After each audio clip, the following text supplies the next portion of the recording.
Alright, this is going to be a very good video because I personally decided I will call out Arianna Huffington, who did this to me on what CNN was just publicly called out for on their own show moments ago and got wrecked for. And this is the #1 way that the mainstream media controls the narrative, and this is pre-interviews. Now, of course, you don't get to see this as a viewer of the mainstream media, but since I was on mainstream media before and will never do it again, I went through this personally. And it's a perfect way for the mainstream media to pigeonhole someone so their guests say exactly what they want them to so they could fit their pre-scripted narratives of their interviews, which is fake news. Now, the full video will be on facebook.com/Luke Rudkowski, but you could see Brian Stelter say, "How dare you, Larry Johnson, a former intelligence agent, go on Russia propaganda and go on Russia Today?" And then Larry Johnson says, "Well, unlike you and all the other mainstream media outlets that I have been on, including the BBC, they don't do pre-interviews where you think you're live on the show,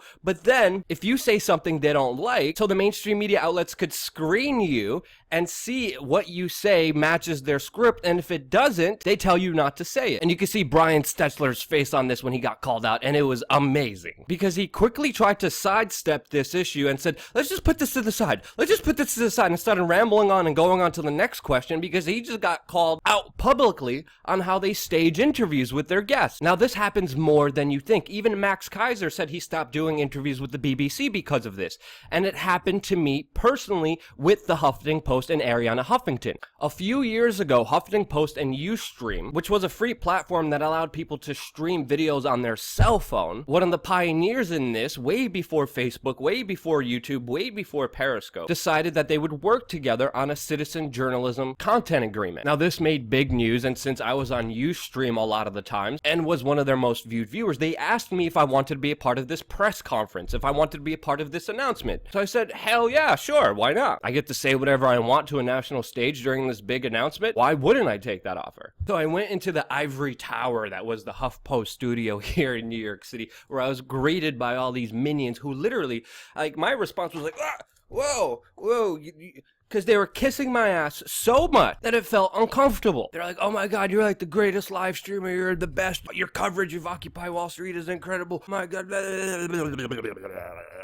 And it was very weird to go through that. So they bring me into the studio. I talk to the producers. I talk to Arianna. They sit me down. They're like, "Ready? Let's go. Let's do this. This is going to be live." And they did the countdown, and we started doing the press conference, which was supposed to be live, as they told me. And then when it was my turn to talk, I talked about the dying mainstream media and how they have failed people because of the Iraq war, the banker bailouts, and how if you really want truth in this world, you will get it from independent journalists who have no agenda, or boss telling them what they can and cannot report on. And then the press conference was supposedly over, and then the producer came over to me with Arianna sitting right next to me, and they were like, "Oh, we're gonna have to do that again. That was only a dry run."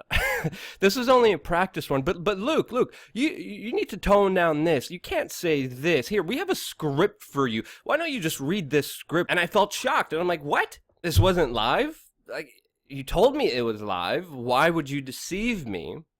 I don't read scripts. I do everything I do off the cuff. I speak from my heart and my mind because there's no censors, because there's nothing I have to think about to lie to the people about." And then they were like, no, but don't say this and don't say that. And I'm sitting there and I was about to walk out of the entire press conference. No, let's just do it again. Let's just do it one more time, but know where we stand. And again, they're like, "Okay, we're gonna do this live now, guys. Just remember, Luke, don't say this, that, and the third." Meanwhile, the Ustream president and Arianna Huffington were just reading from their script, and I sat there and I'm like, what do I do? And then I said to myself, screw it, I'm just going to rephrase things a little bit, and here's the video. Special guest, Ustream's on the rise citizen journalist, a gentleman by the name of Luke Rudkowski, WeAreChange, to tell us why he thinks it's important to go live on Ustream and to be on the front lines of breaking news stories in a fast-paced world that we live in today. I think it's really important because I think people are naturally disillusioned and they're cynical about the mainstream media. I don't think they have a lot of trust in them. And now with these new citizen journalists coming up, we're pretty much taking back the power away from them. I think Mark Twain said it best, where he said, when a lie is already halfway around the world, the truth is still putting its shoes on. But right now, with the platforms, the technologies that we have available pretty much in our hands right now, the truth has its sneakers on, it's running, and is going to catch up with the lies very soon, which is amazing to be alive in this time where I could pretty much hold a cell phone in my hand. I could show you exactly what's happening live, raw, unedited, unbiased. There's no way to spin this. There's no way to make this something it's not. And it's beautiful because you pretty much have the truth in your hands. Now, after that interview, even though I called out fake news in front of fake news, I still felt embarrassed. I still felt humiliated. I felt like I failed myself because I had to water down and tone down my message and stop being the truest version of myself, which I promised myself I would never do. Now, what made the situation worse is that Arianna Huffington and their top producers came up to me afterwards and they were like, we really love the way you reworded that. You're really smart. We see a future with working with you in the future. Let's stay in contact. If you're willing to tone down on some of your messages about secret societies and globalists, this could really work in both of our favors. Now, I was an independent journalist back then who wasn't even collecting donations for my work, and I didn't have much money at all, and I could see why up-and-coming journalists do capitulate to power because of that money that they have, but I refused to. And then I saw Arianna Huffington a couple months after that. I'm spending a lot of time at the Oasis. Have you been there? No, I've never been there. You should come. I heard you have nap rooms in there. Yeah. Do you have the address?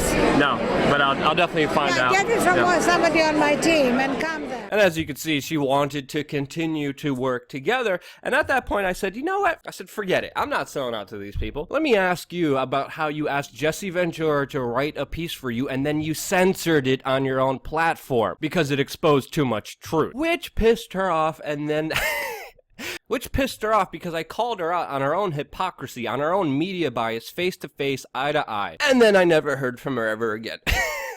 Which I'm not surprised about because the mainstream media does control the narrative. They have a very tight script. They have a very tight agenda that they try to push to the audience. And what the mainstream media does, what the fake news does, is not journalism. It is PR for the establishment, which I will never, ever capitulate on. And if you want to be a part of that, if you want to help me try to destroy the mainstream media by calling them out, support us on patreon.com/WeAreChange. Because unlike all these other prostitute horse stream media bozos, the only thing keeping this media organization running is you and your support. Thank you again so much for watching. Subscribe, stay tuned. We're going to have a lot more coming here your way on youtube.com/WeAreChange.